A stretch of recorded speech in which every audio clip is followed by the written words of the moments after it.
इच्छा है कि एक बात और इसमें ऐड की जाए, इस सजेशन के तौर पर करना चाहता हूँ। मजदूर जो बाहर फंसे हुए हैं या फंसे हुए थे, इनमें से जो लोग आ गए, जो नहीं आए हैं, मैं समझता हूँ कि जो लोग नहीं आए, आना चाहते हैं, सभी लोग आना चाहते हैं, जो आना चाहते हैं उनको लाने का इंतजाम जल्दी से जल्दी तो किया ही जाना चाहिए, बिल्कुल ठीक है। लेकिन मेरी समझ से जो लोग भी पहले आना चाहते थे या आज आना चाहते हैं, उनके आने के पीछे एक सबसे बड़ा कारण था कि वहाँ उनके सामने भुखमरी की स्थिति हो गई थी। फैक्ट्री से लोग निकाले जा रहे थे, मकान मालिक उनको या तो किराया मांग रहा था या फिर कह रहा था घर से निकल जाए, खाने के लिए कुछ भी इंतजाम उनके पास नहीं था। अब इस सिचुएशन को फेस करना और फिर वहाँ रहना उनके लिए संभव नहीं था। एक तो परिवार के साथ संकट के समय हम जाएं, स्थिति थी रहती है, इस कारण से लोग अधिकांश लोग आना चाहते थे, लेकिन बहुत सारे लोग वहाँ जो परेशानी थी उसके चलते आना चाहते थे या आज भी आना चाहते थे। हमने पहले भी कहा है और इसमें मेरा सजेशन है कि एक ऑप्शन उन मजदूरों को यह दिया जाए, गवर्नमेंट ऑफ इंडिया एक ऑप्शन दे कि जो इच्छा से जाना चाहते हैं जाएं, ठीक है, लेकिन अगर आपकी परेशानी हुआ है, उस परेशानी से आपने उस परेशानी के कारण जाने का मन बनाया है, तो उस परेशानी को ध्यान में रखते हुए गवर्नमेंट ऑफ इंडिया उनको ऑप्शन दे कि आप जो लोग नहीं जाना चाहते हैं, जो लोग यहाँ रहना चाहते हैं, उनके लिए एक ऑप्शन है कि उनके अकाउंट में 15,000 रुपया, 20,000 रुपया, जो कुछ भी एक सर्टेन अमाउंट ऑप्शन के रूप में उनको दिया जाए कि इतना अमाउंट हम आपके अकाउंट में इमीडिएट डाल रहे हैं, आप चाहें तो इस अमाउंट को लेकर यहाँ रहें, जो भूखे रहने की स्थिति है उसको टैकल करें और रहें, आप नहीं जाएं, और जो जाना चाहे उनको जाने दिया जाए। लेकिन एक ऑप्शन में एक ऐसा अगर दिया जाए उनको, तो मुझको लगता है कि बहुत सारे लोग हैं जो नहीं आना चाहेंगे, तो एक ऑप्शन उनको दिया जाना चाहिए, क्योंकि आज की जो इकोनॉमी है उसके चलते भी उसके लिए भी ज़रूरी है कि लोग वहाँ रहें, अन्यथा कुछ दिनों में सारे लोग चले आएंगे तो फिर देश की स्थिति सब लोग समझ पा रहे हैं कि क्या होने वाली है। तो एक तो उनको ऑप्शन मिलेगा तो शायद लोग रह जाएंगे, तो एक ऑप्शन उनको देना चाहिए। दूसरा, जो भी मजदूर हैं अभी परेशानी में आ रहे हैं, फंसे हुए हैं, इस संकट को पूरा देश झेल रहा है, लेकिन सबसे ज़्यादा यदि झेल रहा है तो हमारा बिहार झेल रहा है, और बिहार की तरह और एक दो स्टेट हैं जहाँ ज़्यादा परेशानी है, बिहार उसमें अव्वल है। अब जो लोग आ रहे हैं तत्काल तो उनको लग रहा है कि हम आ गए, तो उनके मन में खुशी जैसी दिखती है, लेकिन आने के बाद जो समस्या अभी तुरंत उनके सामने आने वाली है। अब ठीक है कि 75-100 रुपया अगर सरकार दे देती है तो महीना भर के लिए, 1.5 महीना के लिए शायद उनका इंतजाम हो जाए, लेकिन आने के बाद तुरंत आखिर यहाँ आकर करेंगे क्या, सबसे बड़ा सवाल उनके सामने। यहाँ की सरकार ने नहीं किया, अब तो सब लोगों के सामने परिणाम है, लेकिन कहीं न कहीं उनके समक्ष यहाँ रोजगार का संकट है, तभी लोग परिवार को छोड़कर बाहर जाते हैं। अब यहाँ आते जो रोजगार का संकट है, इमीडिएट उनको रोजगार कैसे मिल पाए, उसके लिए अच्छा सजेशन है कि मनरेगा के बारे में बात की गई है, लेकिन मेरा एक सजेशन इसमें है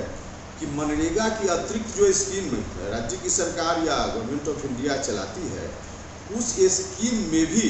for the time being MNREGA में जो नॉर्म्स लिए जाते हैं कि 60-40 मटेरियल और लेबर कॉस्ट के बीच रेशियो हो, उस आधार पर मनरेगा में स्कीम लिए जाते हैं। तो बाकी का जो स्कीम है उसको भी लेबर इंटेंसिव बनाना चाहिए। अभी तत्काल हो सकता है कि उसके चलते एस्टिमेट कॉस्ट बढ़ जाए स्कीम वाइज, लेकिन अगर स्टेट गवर्नमेंट या भारत की सरकार यह निर्णय ले कि मनरेगा में जो पैटर्न है 60-40 का रेशियो है लेबर और मटेरियल कॉस्ट के बीच में, इसी पैटर्न को बाकी स्कीम में भी, एजुकेशन डिपार्टमेंट बिल्डिंग बनाता है स्कूल का या प्लेग्राउंड बनाता है, उसमें बड़ी बड़ी मशीनें काम करती हैं। मनरेगा में तो मना किया गया है, वो अलग बात है कि व्यवहार में मनरेगा में भी गड़बड़ी होती है, एक अलग विषय है, लेकिन बाकी स्कीम में भी बड़ी मशीनों का प्रयोग न हो, लेबर ओरिएंटेड स्कीम बनाया जाए, उसको भी बनाया जाए अभी, उससे भी लोगों को रोजगार ज़्यादा से ज़्यादा मिल सकता है। तो एक मेरा सजेशन है। एक किसान के बारे में, किसान पूरे देश भर के किसान अलग अलग जगह अपने अपने राज्यों में अलग अलग तरह की समस्याओं को फेस कर रहे हैं। अब लगातार हम देख रहे हैं यहाँ, खासकर अपने बिहार में, और अभी जो तूफान आया उड़ीसा हो, पश्चिम बंगाल हो, तो इन राज्यों में, हमारे यहाँ बिहार में लगातार वर्षा हो रही। जब गेहूं के हार्वेस्टिंग का समय था उस वक्त वर्षा हो रही थी, उसके चलते जो समय समय पर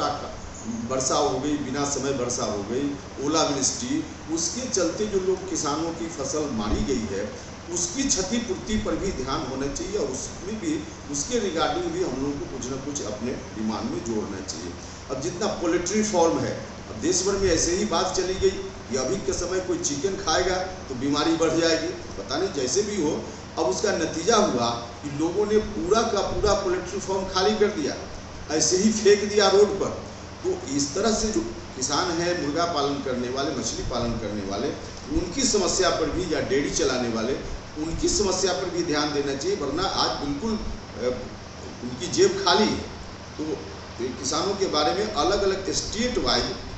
उसका आकलन करके उनकी जो क्षति है उस पर हम लोगों को ऐड करना चाहिए। एक लास्ट पॉइंट मैं जो बताना चाहता हूँ,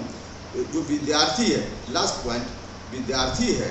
अब विद्यार्थी में भी, जब यहाँ भी कहा जा रहा है बिहार में कि ऑनलाइन पढ़ाई उनकी होगी या हो रही है, अब ऑनलाइन, मैं गांव में हूँ, अब ऑनलाइन कितने बच्चे पढ़ पाएंगे? जो सक्षम लोग हैं उनके बच्चे तो शायद पढ़ लें, लेकिन गरीब आदमी नहीं पढ़ पाएगा, उनका बच्चा, उनके बारे में क्या होगा? तो उसके लिए भी कोई ना कोई हम लोगों का ध्यान उस पर होना चाहिए। और जितना पुरान हम लोग डिमांड हम लोगों ने रखा है या रखने वाले हैं भारत सरकार के सामने, मैं राहुल गांधी जी की बात से पूरे तौर पे सहमत हूँ। राहुल गांधी जी ने ठीक कहा है कि अगर जो सजेशन हम लोग देना चाहते हैं उस सजेशन को भारत की सरकार नहीं मानती है तो देश बहुत ही संकट में जाने वाला है। इसके लिए जैसे भी हो फोर्सफुल्ली हम लोगों को प्रयास करना चाहिए कि भारत की सरकार हमारी डिमांड को माने। और फोर्सफुल्ली करने का मतलब है कि कोई ना कोई हम लोगों को एक्शन प्लान लेना चाहिए। एक्शन प्लान में एक सजेशन मेरा है कि रोड पर निकलकर कोई जरूरी नहीं है कि हम धरना प्रदर्शन करें। अभी एक हम लोगों ने किया था बिहार में, अपने घर पे बैठ के, राहुल जी अपने घर में बैठे, सोनिया जी अपने घर में बैठे, हम अपने घर में बैठे, जितने लीडर्स हैं सब लोग अपने अपने घर में एक दिन का कॉल दिया जाए डिमांड देने के बाद कि अगर नहीं हुआ 21 मई तक या जो भी एक सप्ताह के बाद, तो अमुक तारीख को हम लोग अपने अपने घरों में उपवास पर 2 घंटा के लिए, 3 घंटा के लिए सिंबॉलिक बैठेंगे। और सब लोग अपने अपने घरों में बैठे, सोशल मीडिया में शेयर करें, जो जहाँ लोग बैठ रहे हैं पूरे देश भर में सब पार्टी के लीडर्स इस तरह से अगर 2 घंटा भी बैठेंगे तो एक मैसेज जाएगा